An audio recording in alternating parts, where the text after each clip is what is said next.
కళాప్రపూర్ణ doctor నిక్కిందేని Radhakrishnamurthy గారు ఆంధ్ర నాటక రంగ చరిత్ర 15వ భాగం 3/4/20 జంగం కథల గురించి చెప్పుకుంటున్నాం. నిన్న కొద్దిగానే చెప్పాను. ఈనాటివి కావు అక్షరాల ఆనాటి.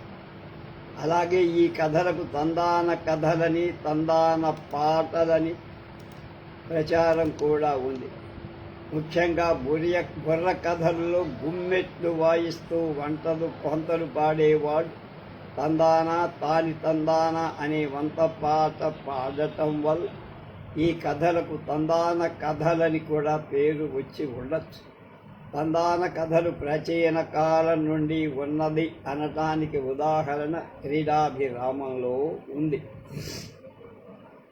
అకలంక స్థితి గోరి కొల్చెదరు బ్రహ్మానంద సంభావన సకలానందమయైకమాతలగుచు సంతోష చిత్తంబున తకదమ్ముల్ ఎకతాళముల్ జననికల్ తందానలమ్మయ్యు కున్ ఏక వీరమ్మకు మూహురమ్మకు అధోహ్రింకార మధ్యాత్మకున్ అని చెప్పడాన్ని బట్టి కాకతీయ యుగం నాటికే ఈ జంగమ కథలు బహుళ ప్రచారంలో ఉన్నాయని. ఎకతాళముల్ జవనికతల్ తందాన లక్ష్మయ్యలకు అనటం వల్ల ఆనాటి జంగం కథలు జవనిక వాద్యం కూడా ఉపయోగించినట్లుగా అర్థం. తందాన అనే వంత పదం ఆనాడు పాడబడి ప్రతి కథలో వంతగా పాడి ఉండొచ్చు. ఆంధ్ర ప్రజా జీవితంలో ఇంత విశిష్ట స్థానాన్ని సంపాదించుకొని ఈ బుర్ర కథల గురించి పాల్కురికి సోమనాథుడు బసవ పురాణంలో కానీ పండితారాధ్య చరిత్రలో కానీ తొలి వీధి నాటకం క్రీడాభిరామంలో కానీ ఎవ్వరూ దీని పేరు పెట్టి స్పష్టంగా చెప్పకపోవడం చూస్తే విపద భూయిష్టమైన ఈ రచన తర్కవాద్యాల ప్రాబల్యాన్ని బట్టి క్రమేపీ ఈ పేరు సార్థకమై ఉండదు. ప్రాచీన కళారూపాలైన యక్షగాన వీధి నాటక పూర్వరూపం బుర్ర కథ కావచ్చునని శ్రీనాథుని కాలాన్ని ముందు నుంచే ద్విపద ప్రబంధం బుర్ర కథ వంటిది గాన రూపంలో ఉందనటానికి క్రీడాభిరామంలోని ఈ క్రింది పద్యమే తార్కాణమని తిరుమల రామచంద్ర గారు జయంతి పత్రికలో తెలుగువారి తొలి సంగీత కళారూపం అనే వ్యాసంలో చెప్పారు. ధృతతాళంబున వీరగుంభిత దుంధుంకిటాత్కారణం గతివాయింపుతు ఆంతరాళిక యతి గ్రామాభిరామంబుగా యతిగూఢం ద్విపద ప్రబంధమున నీరాక వీరానీకముంబాడి ఒక్కటి ప్రత్యక్షరమున్ కుమారకుడు ఫిట్కారంబునం తూలగ అని 14వ శతాబ్దంలో రచయింపబడిన క్రీడాభిరామ కాలానికే బుర్ర కథ కళారూపంలో ప్రచారంలో ఉంది అంటాను. ఈ పద్యంలో ఉదహరించిన ఇతివృత్తమే నిదర్శనం. దీని ఇతివృత్తం వీర చరిత్రకు సంబంధించి పాడింది ద్విపద కావ్యం. వీర గుంభితను వాయించింది ఒక పైన వివరించిన వీర గుంభిత నేటి ఆమె నేటి గుమిత అని పండితుల అభిప్రాయం. గుమ్మెట్ల వాద్యం గంభీరంగా గుంభనగా ఉండే ధ్వని విశేషం వల్ల దీనికి గుంభిత అనే పేరు వచ్చి ఉండొచ్చు అని నిక్కినేని వారు అర్థం లాగారు. ఈ గుంభితను ఆనాడు స్త్రీలు వాయించినట్లే ఈనాటి కథల్లో స్త్రీలు పురుషులు కూడా వాయిస్తారు. ఈ డక్కీలు పూర్వం నుండి ఉన్నవి అనటానికి కాశీఖండంలో శ్రీనాథుడు పల్లకి చక్కి కాహడము వంశము ఢక్క హుళక్క ఝుజ్జరులు జల్లరి ఆదిగా కలుగు శబ్ద పరంపర తాళ శబ్దమై అని ఉదహరించటాన్ని బట్టి డక్క హుళక్క అనే దాన్ని బట్టి కాహళం మొదలైన వివిధ వాద్యాలతో డక్క అనే నేటి దక్కని బుడబుక్కల వాళ్ళు ఉపయోగించే ఉడుక్కను కూడా ఉపయోగించకుండవు. అలాగే పండితారాధ్య చరిత్రలో అలరుతు బడిహారుడట్ల అందరు లలి నుచ్చి చాంగుబళాయను వారు బాగా ఉందంటే చాంగుబళా అంటూ అనే దాన్ని బట్టి నేటి వంత పాటలు పాడి బళానోయ్ బాయి తమ్ముడా మెర్బళనోయ్ తందాన అని దానికి దగ్గరగా ఉండటాన్ని బట్టి తందాన తాని తందన బళాబడి మొదలైన వంత విశేషాలు ఆనాటి నుండి ప్రచారంలో ఉన్నట్టు మనం తెలుసుకోవాలి. బుర్రకథ గాన విశేషంగా రూపొందించబడటానికి పై ఉదాహరణలే కాక క్రీడాభిరామంలో రాగముల నుండి లంఘించరాగమున ఉరుకు నూరు దయ్యంబులపై ఒత్తిగిల్ల కామవల్లి మహాలక్ష్మి బయట కైటభారి వలపు పాడుతూ వచ్చే జక్కుల పురంధి అని దక్కుల పురంధి వలపు పాట పాడుతూ వచ్చిందనే దాన్ని బట్టి గాన విశేషంగా రుజువు అవుతాయి. అలాగే బసవ పురాణంలో సోమనాథుడు సిరియాల చరిత్ర గురించి కరమధ్య నూరూర సిరియాలు చరిత పాటలుగా గట్టి పాడెడువారు అనే దాన్ని బట్టి శ్రీనాథుడు కాశీఖండంలో దక్షవాటి పురాన్ని వర్ణిస్తూ కీర్తింతు రద్దాని కీర్తి గంధర్వులు గాంధర్వమున యక్షగాన సరణి అనడాన్ని బట్టి గంధర్వ గానాన్ని యక్షగాన సరణిలో పాడి వినిపించే వాళ్ళని అర్థమవుతారు. పై ఉదాహరణలు బట్టి ఒకే నటి వివిధ వాద్య విశేషాలతో వివిధ పాత్రల్ని అభినయించేదని తెలుస్తుంది. ఈ జాతి చెందిన కథలను స్త్రీలే కాక పురుషులు కూడా పాడి వినిపించినట్టు క్రీడాభిరామంలో వాద్య వైఖరి కడువెరవాది అనగా ఏక వీరామహాదేవి ఎదుట నిలిచి పరశురాముని కథలెల్ల ప్రౌఢి పాడే చారుతర కీర్తి భవనీల చక్రవర్తి. వివిధ వాద్యాలలో పరశురాముడి కథలు భవని వారు పాడి వినిపించినట్లుగా ఉంది. జవనికలు డక్కేలు మొదలైన వాద్య వైఖరులన్నీ అందులో చేరి ఉండదు. ఇందుకు మరో ఉదాహరణగా పండితారాధ్య చరిత్రలో నాదత గంధర్వ యక్ష విద్యాధిరాదులై పాడెడు నాడెడు వారు పై వర్ణనలు బట్టి నటి నాట్యానికి అనుకూల దుస్తులుదై యక్షినిలాగా తంబురా లాంటి జంతర వాద్యాన్ని వాయిస్తూ పాడుతూ ఆడుతూ కథ వినిపించేది అని అర్థం. ఈ మాదిరి కథ వినిపించింది జక్కుల పురంధి అని వెళుతాము. దీన్ని బట్టి మూల యక్షగానం సంగీత నృత్య సహాయంతో కథ వినిపించే కళారూపం అని అర్థమవుతుంది. ధర్మాంగద చరిత్ర, చిత్తాంగద విలాసం అలాగే మొదలైన యక్షగానాలు వేషములు గట్టి జనులు పాడి వినిపింప అనడాన్ని బట్టి వలపు బాడు వచ్చే జక్కుల పురంధి అనే దాన్ని బట్టి గోవింద దీక్షితులు సంగీత సుధా అనే లక్షణ గ్రంథంలో యక్షగానం యక్షుల చేత పాడబడి ఒక సంగీత విశేషమని ఉదహరించడాన్ని బట్టి పాడి వినిపించడానికి ఉపయోగపడ్డాయని అర్థము. అతి ప్రాచీన యక్షగానాలైన ఓభయమంత్రి గరుడాచర యక్షగానం, కందుకూరి రుద్రయ్య రచించిన సుగ్రీవ విజయం పాడి వినిపించినవే కానీ యక్షగానాలుగా ప్రదర్శింపబడ్డవి కావు. కేవలం ఒకే నటి వివిధ పాత్రల్ని అభినయించేదని ఉదాహరణలు బట్టి తెలుసు. అయ్యగారి వీరకవి రచించిన చిత్రాంగద విలాసమనే యక్షగానంలో చిత్రాంగద విలాసమనగా యక్షగాన మొనరిని వేషములు గట్టి జనులు పాడి వినిపింప అని చెప్పడాన్ని బట్టి యక్షగాన రూపంలో ఉన్న వీధి నాటకమని బోధపడు. పై ఉదాహరణలు బట్టి యక్షగానాలు, వీధి నాటకాలు, బుర్రకథలు మొదలైనవన్నీ దేశీ సారస్వతానికి చెందిన సంగీత రూపకాలుగా పరిణామం చెందుతూ అంటే మార్పు చెందుతూ దేనికి దానికే ఒక ప్రత్యేకమైన రూపాన్ని సంతరించుకొని వివిధ కళారూపాలుగా వృద్ధి చెంది ఉండవచ్చు. ఇలా గాన రూపంగా అభివృద్ధి పొందుతూ వచ్చిన యక్షగానం సూత్రధారుడు ప్రవేశించి నటి యొక్క పాటకు వంత పాడు కథాగమనంలో వచ్చే చిల్లర పాత్రలకు వాచికం చెబుతూ ఉండేవాడు. నటి వివిధ పాత్రలని అభినయిస్తూ కథ వినిపించి ఈ విధానమే భామా కలాపం గొల్లా కలాపంగా రూపొందించి సూత్రధారుడు విదూషకుడుగా మారి తరువాత యక్షగానంలో వచ్చిన మార్పులు అనుసరించి మరో దశలో అందుకు ఒకే నటుడు వివిధ రకాల పాత్రల్ని అభినయించటమే కాక విడివిడిగా ఒక్కొక్కరు ఒక్క పాత్ర అభినయించే సంప్రదాయం వచ్చింది.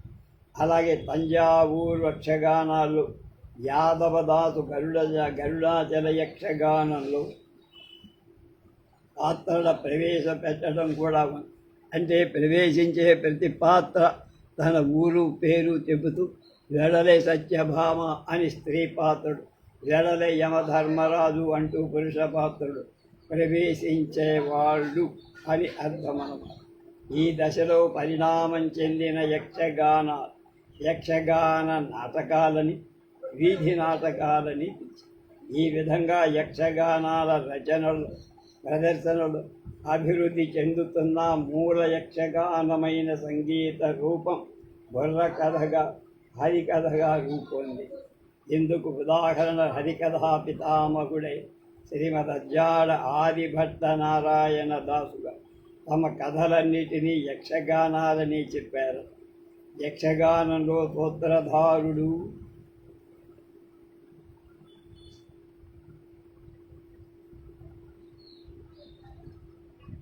విదూషకుడు ఉన్నట్లే బుర్ర కథలో వంతదారుడు ఉంటారు. యక్షగానంలో విదూషకుడు హాస్యం చెబితే బుర్ర కథలో వంతదారు హాస్యం చెబితే ఆనాటి నుండి ఇవాల్టి వరకు కొన్ని బుర్ర కథలను స్త్రీలు కూడా చెప్పటం వల్ల ప్రేక్షకులను ఎక్కువగా ఆకర్షించగలిగారు.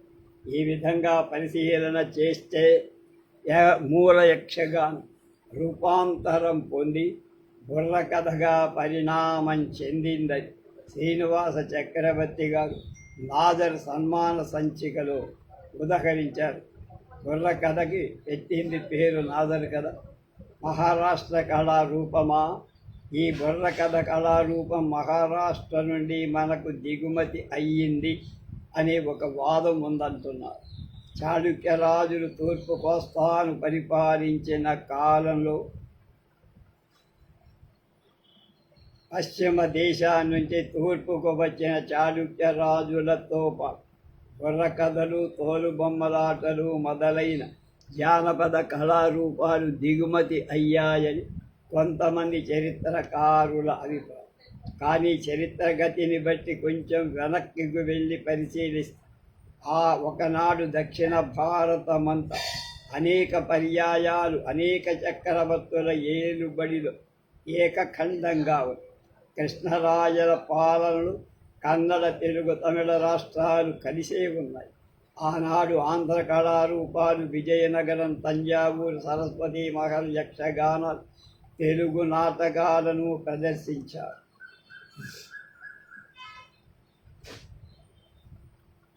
మేళటూరు భాగవత మేళాలు ఉదాహరణలుగా నిలిచేవి. ఈ విధంగా ఆయా కాలాల్లో కళల యొక్క సారస్వతం యొక్క ప్రభావం ఆయా జాతుల మీద పడి ఉండదు. అందువల్ల ఏ కళారూపం ఎక్కడి నుండి దిగుమతి అయిందని మీమాంసకు తాగుడు.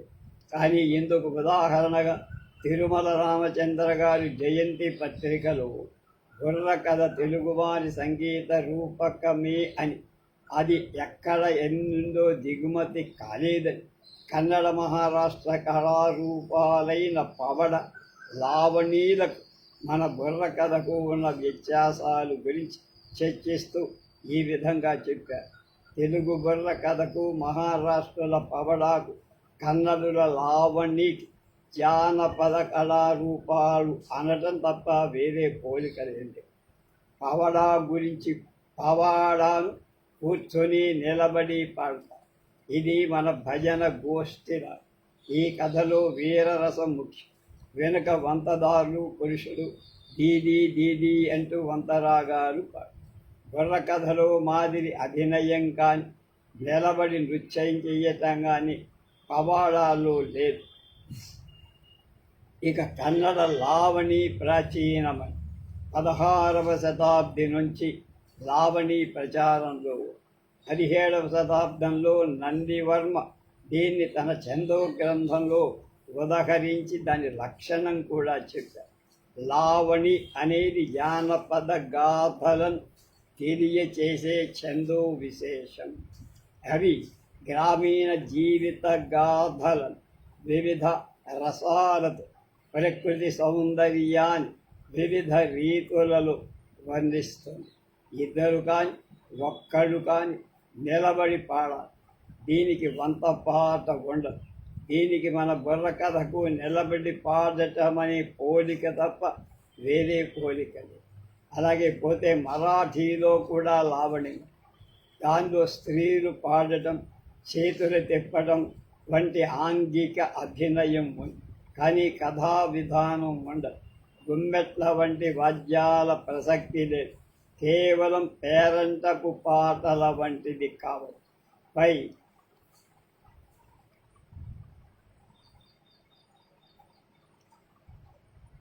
ఉదాహరణలు అనుసరించి బుర్ర కథ కన్నడ మహారాష్ట్రాల నుంచి కానీ మరీ రాష్ట్రం నుంచి కానీ దిగుమతి కాల, అది మన స్వంతమే అంటున్నారు తిరుమల రామచంద్ర. బుర్ర కథ జానపద వాంగ్మయంలో జంగం కథల సాహిత్యం ఒక ప్రత్యేక స్థానాన్ని వహించింది. ఈ సాహిత్యంలో చాలా రకాలు కనిపిస్తుంది. చాలా వరకు పూర్వ యక్షగానాలు ఇతివృత్తమంతా పురాణ గాథలకు సంబంధించి. యక్షగానాలు బుర్ర కథలుగా అభివృద్ధి చెందిన తరువాత బొబ్బిలి యుద్ధం, పల్నాటి వీర చరిత్రం మొదలైన చారిత్రక యుద్ధ గాథలు బాలనాగమ్మ, కామమ్మ, చిన్నమ్మ, లక్ష్మమ్మ, తిరుపతమ్మ, జానకి వాసు మొదలైన కరుణరస ప్రధానమై పాతివ్రత్య గాథలు, ఉత్తర గోగ్రహణం, వామన విజయం, దేవయాని చరితం, అంబరీష ఉపాఖ్యానం మొదలైన భారత రామాయణ గాథలకు సంబంధించిన అనేక కథలు కూడా వచ్చాయి. ఆనాటి నుండి ఈనాటి వరకు జంగం కథలు ప్రచారంలో. ఈనాడు జంగం కథల పద్ధతిని రాజకీయ సాంఘిక పరిస్థితులకు అన్వయించి ప్రచారం చేస్తాం. వెనకటి వీరరసగాథల్ని, దేశభక్తిని పురుగొల్పే దేశ నాయకుల జీవితాలైన గాంధీ జీవితం, అల్లూరి సీతారామరాజు, సుభాష్ చంద్రబోస్ మొదలైన దేశభక్తుల జీవిత గాథలు, రుద్రమదేవి, ఝాన్సీ లక్ష్మీబాయి మొదలైన వీర వనితల గాథలు, కష్టజీవి, రైతు విజయం మొదలైన కష్టజీవుల గాథలు చెప్పి ప్రజా ప్రబోధం చేస్తాం. జంగం కథల రచయిత ధేనువుకొండ వెంకయ్య, కిలారి బ్రహ్మయోగి, గ్రంథి వెంకట సుబ్బయ్య, ఉప్పలపాటి వెంకట్రామయ్య, గంజి నాగదాసు మొదలైన వాళ్ళు ఎన్నో పౌరాణిక జానపద గాథలు జంగం కథలుగా రాశారు. బుర్ర కథల రచయిత శంకర సత్యనారాయణ, కాకుమాన్ సుబ్బారావు, నాజర్, లక్ష్మీకాంత మోహన్ మొదలైన వాళ్ళు రాజకీయ కథలు, దేశభక్తుల జీవిత గాథలు రచించారు బుర్ర కథలుగా. జంగం కథ కథకులు, బుర్ర కథ కథకులు. గద్దారపు వెంకటస్వామి అని కోటాదాస్, జంగా సుబ్బాదాస్, యాదవదాస్, రెంటపాళ్ల గుడ్డి జంగం, సంవేట రామలింగం, జంగం సుబ్బయ్య దేవర్, మంతెన జంగాలు, దావులూరు ఎల్లమంద మొదలైన వారు జంగం కథల్లో సుప్రసిద్ధులైనటువంటి రివిశెట్టి సుబ్బారావు, పట్టంశెట్టి ఉమామహేశ్వరరావు, షేక్ నాజర్, మిక్కిలినేని రాధాకృష్ణమూర్తి రచయిత, Vallam Narasimharao cinema actor, SL Perumallu, Lakshmi పెరుమాళ్ళు, ఈయన అనేక నాటకాలు వేశాడు, సినిమాల్లో కూడా. మాచినేని వెంకటేశ్వరరావు, అలాగే వడ్లపూడి నాగేశ్వరరావు, ఉప్పగుండూరు కృష్ణ యు కృష్ణమూర్తి, కాకుమాన్ సుబ్బారావు, భీమవరం బాలికలు, ఏపూరు రామకోటి సినిమాలో హాస్యగారు, పురుషోత్తం, పూసూరు పున్నయ్య, కోగంటి గోపాలకృష్ణయ్య, సుండ్రు చిన్నబ్బాయి, హుసేన్ బాజా, మిత్తలా బ్రదర్స్ సినిమాలో నాటకాలు హరికథలు బాగా కను. సలార్ భాస్కర్రావు, కర్ణాటక లక్ష్మీనరసయ్య పెదవాడైన, జూనియర్ నాజర్ దళం, ప్రసాద్ బుర్ర కథ దళం, మోటూరు ఉదయం, చింతల కోటేశ్వరం, మహంకాళి లక్ష్మి, కొండేపూడి రాధ, వీరమాచనేని సరోజిని, వీరమాచనేని మధుసూదన్ రావు గారి భార్య, పాపి రాజమ్మ, తుమ్మల కేశవరావు, చదలవాడ కుటుంబరావు, ఈయన కూడా సినిమాలు నాటకాలు, శంకర సత్యనారాయణ.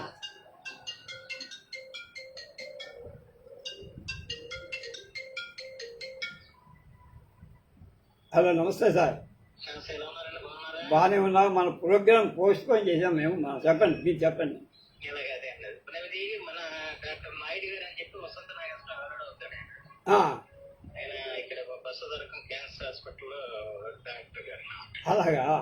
ఆయనకి కొలచల సీతారామయ్య గారి గురించి ఏదో వివరాలు కావాలని చెప్పి అడిగితే లేదంటే పుస్తకం దుర్గా ప్రసాద్ గారు రాశారు. ఓకే ఓకే అని చెప్పాను. చెప్తే సరే ఇప్పుడు మీతో మాట్లాడతాడు ఆయన. ఓకే అండి.